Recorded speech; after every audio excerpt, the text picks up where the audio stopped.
Estamos acostumbrados a verlo como un icono inmóvil, pero esta estructura no debería seguir en pie. 1000 toneladas de concreto armado desafían la gravedad a 700 metros de altura, en una cima donde los vientos pasan de los 200 kilómetros por hora. Para entender la magnitud de esta obra, tenemos que volver a 1921. Brasil quería un símbolo para el centenario de su independencia. El monte Corcovado, el Jorobado, era la opción más lógica por su ubicación, pero la más loca para construir. Hablamos de una aguja de granito aislada, rodeada por selva tropical y golpeada por tormentas del Atlántico. El ingeniero Heitor da Silva Costa ganó el concurso, pero su primer proyecto era muy distinto. Imaginaba a un Cristo sosteniendo una cruz y un globo terráqueo. Pero la crítica fue brutal. Lo apodaron con burla el Cristo con el balón. Ese fracaso inicial llevó a Silva Costa a buscar una unión perfecta entre arte e ingeniería. La decisión final fue genial. La estatua misma se convertiría en la cruz. Un diseño Art Deco, sobrio, moderno, pero con un problema técnico enorme. ¿Cómo hacer que una estructura en forma de cruz resistiera vientos laterales de esa intensidad? En los años 20, la elección del material era el gran dilema. Muchos insistían en usar acero, como en la Torre Eiffel. Pero Silva Costa tomó una decisión arriesgada y poco común para su época: el concreto armado. El acero, expuesto al aire salino del océano, habría necesitado un mantenimiento imposible y se habría deteriorado en pocas décadas. El concreto armado era la piedra artificial del futuro, pero nadie lo había llevado a esas alturas para una obra artística tan compleja. El cálculo de las cargas quedó en manos de Albert Caquot, uno de los mayores ingenieros estructurales de Francia. Caquot tuvo que calcular la resistencia no solo al peso propio, 1145 toneladas, sino sobre todo a la presión del viento.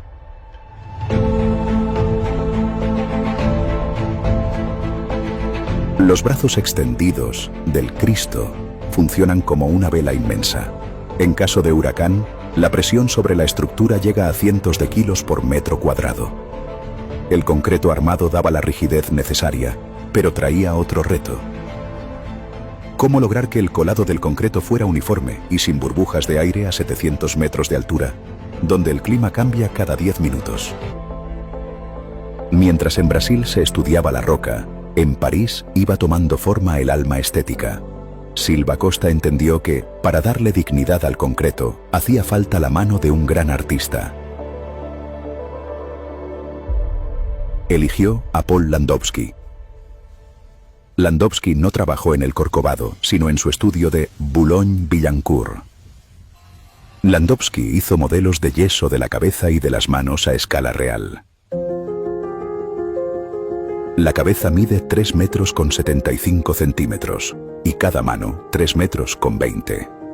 Esos modelos se cortaron en decenas de piezas, creando moldes negativos que después se enviaron en barco rumbo a Río de Janeiro. Una vez allá, los moldes se rellenaron con concreto, armado directamente en el sitio. Fue el rompecabezas tridimensional más grande de su época. Cada bloque numerado tenía que encajar a la perfección, con la armadura metálica interna que ya estaba hecha.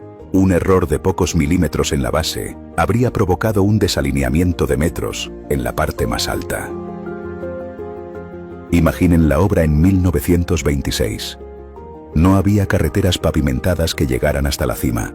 La única conexión era el ferrocarril del Corcovado, una línea de cremallera inaugurada a finales del siglo XIX. Cada gramo de material, arena, cemento, agua, andamios y los bloques de yeso traídos de París, tuvo que subir en esos pequeños vagones. El espacio en la cima era tan reducido que no se podían almacenar grandes cantidades de material. La obra tenía que funcionar como una máquina perfectamente sincronizada. Lo que llegaba por la mañana tenía que montarse o colarse antes de la noche. Los obreros vivían en un aislamiento extremo, muchas veces rodeados por nubes que volvían resbalosos e invisibles los andamios. A pesar de la ausencia total de arneses modernos y del peligro del lugar, no se registró ni una sola muerte durante los 9 años de construcción. Un dato técnico que para esa época roza el milagro. Muchas veces vemos al Cristo como un bloque sólido, pero técnicamente es un edificio hueco de 12 pisos. En su interior hay una compleja estructura de columnas y vigas diagonales, diseñada para repartir la carga hacia los cimientos, que están anclados directamente al granito de la montaña. Hay una escalera metálica interior que permite recorrer toda la estatua, desde los pies hasta los brazos y la cabeza. Los pasillos son estrechos y angostos. En el cuarto piso, a la altura del pecho, la estructura se abre en lo que es el corazón del proyecto. Silva Costa era tan meticuloso que mandó modelar una pequeña protuberancia con forma de corazón, tanto por dentro como por fuera, y la recubrió con el mismo cuidado que el resto de la estatua. Es el único detalle que no se ve desde tierra, una firma secreta dejada para los ingenieros del futuro.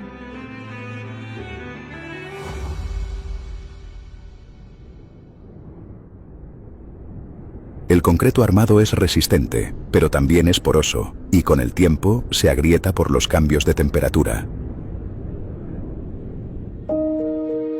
Silva Costa buscaba un recubrimiento que durara para siempre. Encontró la respuesta en la esteatita, o piedra de jabón, abundante en las canteras de Minas Gerais. Esta piedra tiene una característica única. Cuando se extrae, es suave como el talco, pero al quedar expuesta al clima, se vuelve muy dura e impermeable.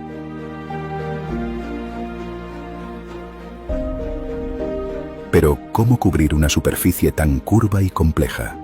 La solución fue un trabajo de microingeniería hecha a mano. La piedra se cortó en 6 millones de pequeños triángulos de 3 centímetros por lado y 1 centímetro de grosor. Estas piezas no se colocaron una por una sobre la estatua, habría sido imposible. Silva Costa movilizó a las parroquias de Río. Miles de mujeres pegaron las piezas sobre hojas de tela con papel. Después, esas hojas se llevaron hasta la cima y se aplicaron sobre el concreto fresco como si fueran una especie de papel tapiz mineral. Muchas mujeres escribieron en la parte de atrás de las piezas los nombres de sus esposos, de sus hijos, o sus deseos más secretos. Técnicamente, el Cristo no es gris.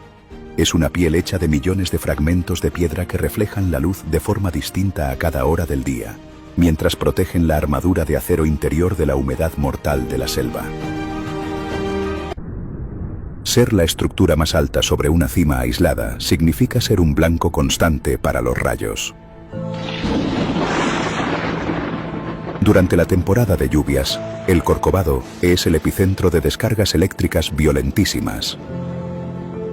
Para evitar que la estatua explotara literalmente con el primer impacto, se diseñó un sistema de protección muy avanzado. Toda la estructura interna funciona como una jaula de Faraday. Los pararrayos están integrados en la corona de la cabeza y en los dedos de las manos.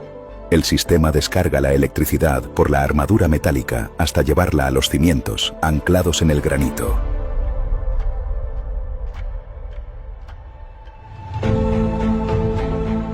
Aún así, la fuerza de los rayos tropicales es tan grande que muchas veces la piedra de jabón se vaporiza con el impacto.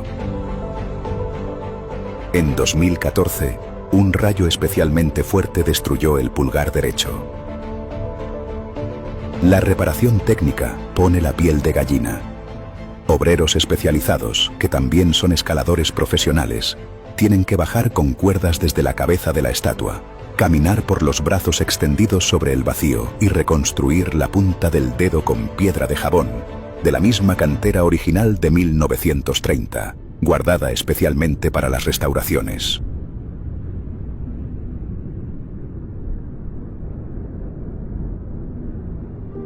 El 12 de octubre de 1931, cuando las luces se encendieron por primera vez, el mundo vio una obra que no pertenecía solo al arte, ni solo a la ingeniería.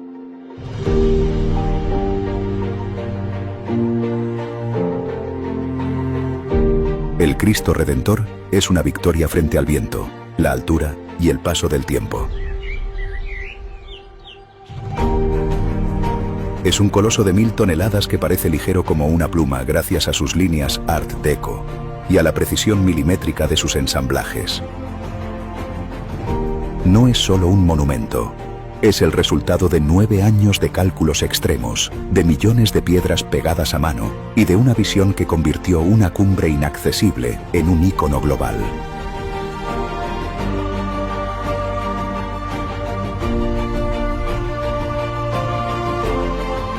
La próxima vez que vean al Cristo, recuerden que bajo esa piel de piedra late un corazón de concreto armado que redefinió las reglas de la arquitectura moderna.